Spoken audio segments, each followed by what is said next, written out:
What's up, everyone? Welcome back to the trading world.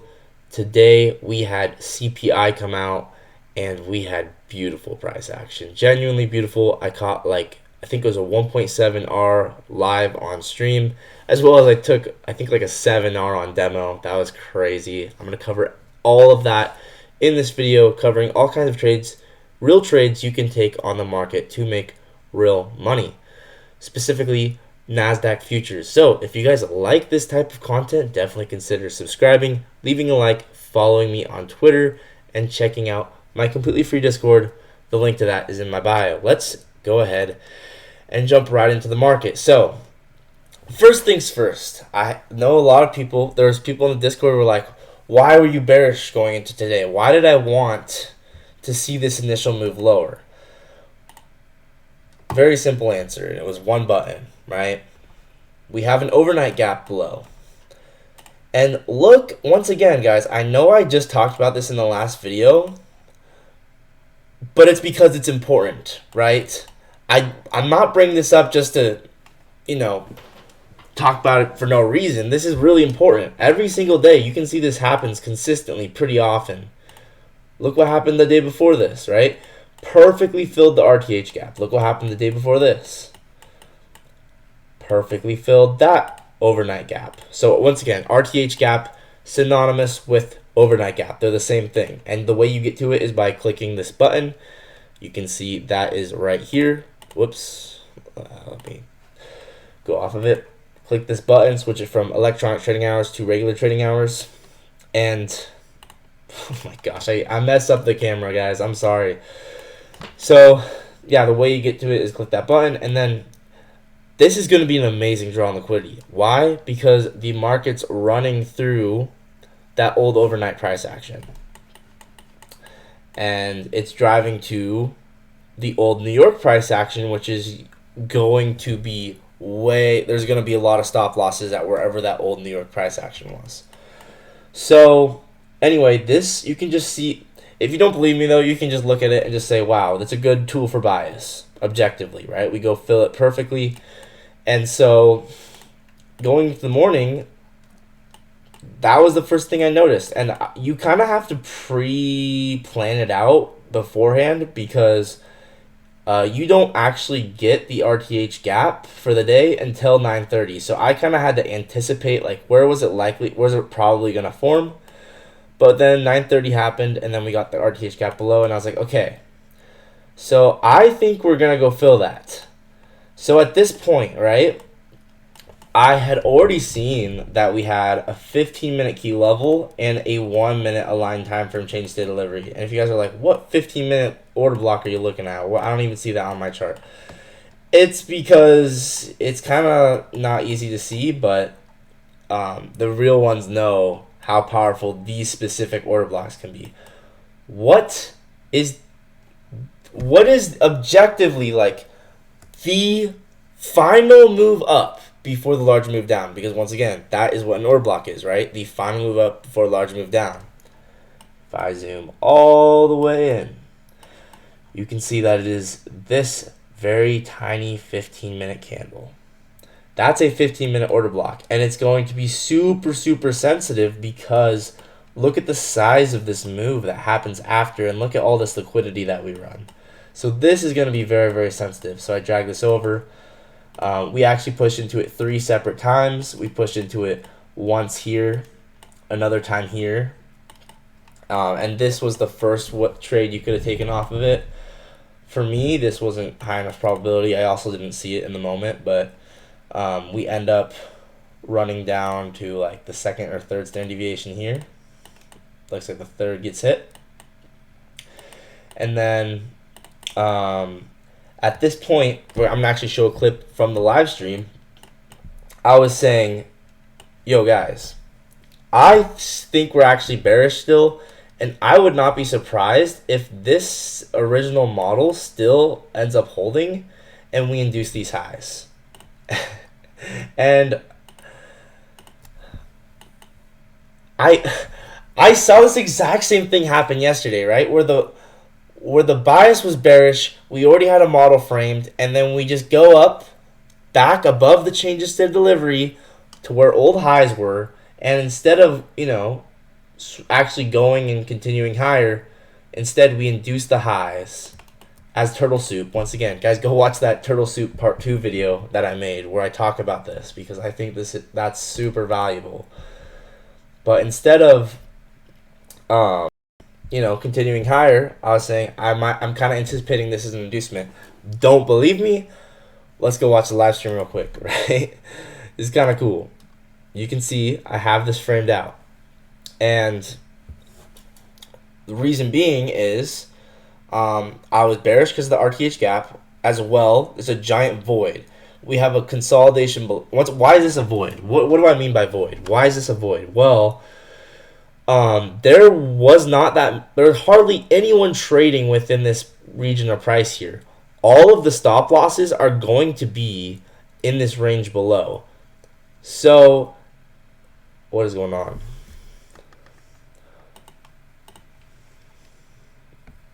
Uh-oh. Okay, well, I don't know what's going on. Page unresponsive.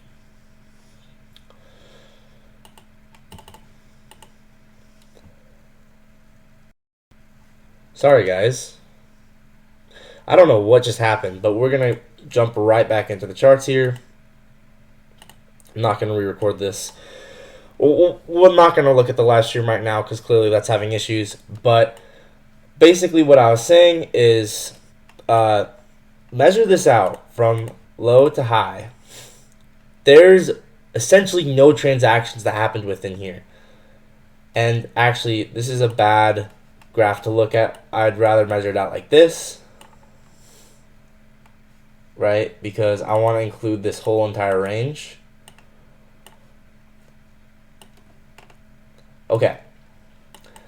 You can see how there's so much more transactions down here than there is here. This is gonna act like a void. The market's gonna drill through it. It's like it's like going on a road trip and there's nowhere to stop between some random city in the mountains and then another city on the opposite side of the mountains. It's just all like forest land. Like that's the market here. It's like there's no people in the city here. So it's just gonna run down to where the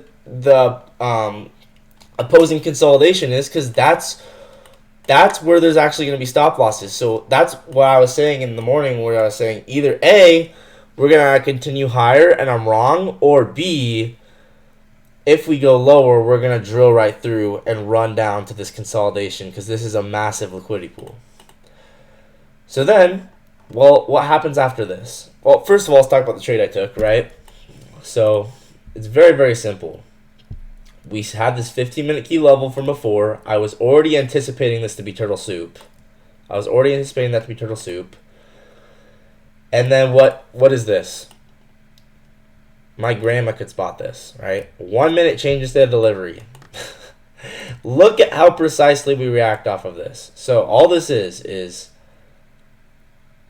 sweep of the highs into the 15-minute order block. We fill it perfectly. And then we retest the 1 minute change instead of delivery. And then we go lower. That was all this was. And you can see that we actually go straight down to that second standard deviation perfectly. I can pull up that trade real quick.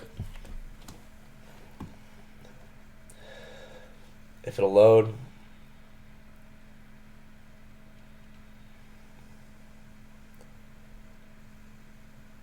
So yeah, this was the trade I took live. Took this across my accounts. Genuinely beautiful trade. If it'll load. Once again, sorry, it sometimes will glitch because like I'm not re-recording these and I'm not gonna edit them because it's gonna take way too long to put in the editor. I wish I could edit them, trust me, but I genuinely don't have time, and I'd rather make these every single day. Bang! 1 minute change state delivery perfectly hit. Drills down to second standard deviation. I took that live. I scaled out. And yeah, pretty cool. So once again, manipulation that high, 1 minute change state. And then later on here, we end up having a buy model back up.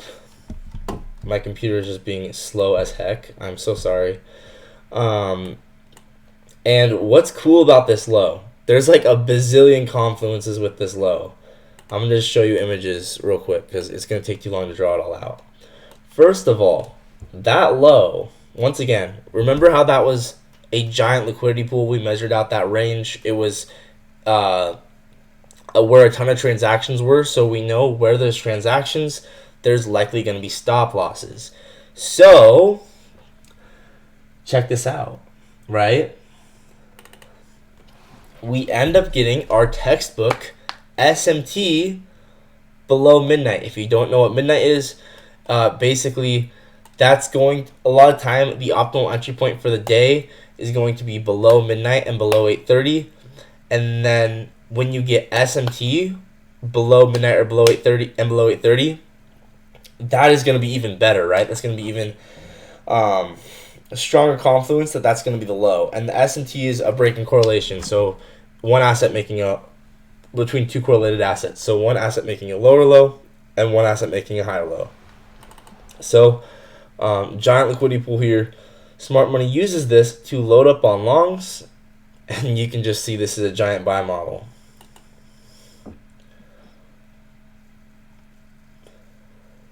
If it'll load.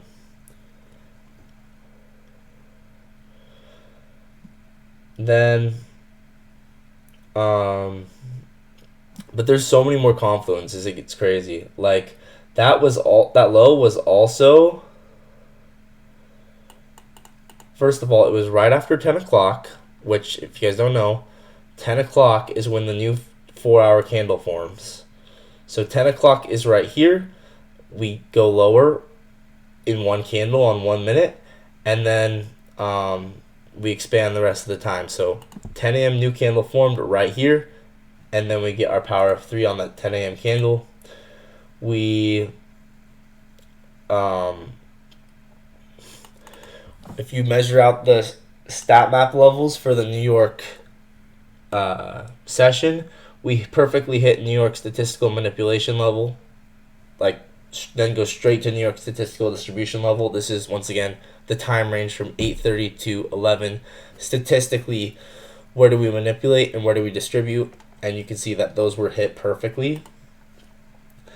Then we had a new day opening gap at that exact low. So the low was also a new day opening gap. I mean, so many confluences that was going to be the low. So from there, you just got to frame that whole entire buy model all the way up. And from that point on, we had all those confluences that was going to be the low. Like, obviously, that's where Smart Money got their entry. So do not go against Smart Money. From this point on, you should be only taking longs. There's no shorts should be taken after we get the SMT below midnight. I mean, there's really no reason to be taking shorts after that because we know Smart Money is long. So, yeah, very, very cool. You can see all the way down and all the way up. We get 2022 models on either side, breaking old lows, reacting off 2022 gaps. Every single gap moving price lower, and then every single gap moving price higher. Once again, each of these 2022 gaps is going to have their own 5-second change in state of delivery. So use that to your advantage, right? An example of this, there's 2 different ones I have on here. It's actually kind of crazy. Look how precise this is. 5 seconds change in state of delivery, right to the 4th standard deviation, right? So retest, bang, 4th standard deviation. Then we have another one here. This one, once again, this is just, I'm showing this for effect, not to say that I would actually go for all these, this RR, but it's just for effect, right? Once again, I'd probably just target this high. So that'd be 2.5R. But my point is, these models are insanely precise. That we retest the 1 minute first presented for value gap, we get 5-second change in state of delivery, we induce these lows, and then we expand up to that 8th standard deviation perfectly. So once again, the market's going to interact with this first presented for value gap all day long. You are going to use that to your advantage by taking 5-second change of states off of it. I mean, it's just like these are some of the cleanest, most beautiful trades. No one else is talking about them. They are, as far as I know, a Jake Trades original, right? I've never heard anyone else talk about these. So use this to your advantage. 5-second change states off of the 1 minute for first percent for value gap. These are going to be super clean. And then lastly, this is the last thing I'll talk about is one way you could have gotten in after you saw all that, where that was most likely to be the low. One way you could have gotten in on this move is simply taking this inverse for value gap. And typically I don't take trades like this because I like those low resistance liquidity runs. But in this case, look how many confidences we have. We have S&T below midnight, below 8:30 from 1 hour for value gap, which was also that liquidity pool, which was also a new day opening gap, which also swooped out a low. I mean, the list, and it was also the New York statistical manipulation level. The list just keeps going. So, and it was a CRT. So, like, yeah, I'd probably take this 3-minute inversion. And I think this would have been good. And once again, you can see that if you entered on a little bit of a retrace, that'd be even more of a sniper entry. That'd be a Jan entry. Crazy stuff, guys. Yeah, let's keep going. Let's keep getting better every single day. Sorry my computer was lagging, but I'd rather just make them even if it's laggy, even if it's not perfect. The important thing is to make these every day for you guys. So hopefully you guys enjoyed this video. And let's make this big for a second. And I will see you guys in the next one. Peace out.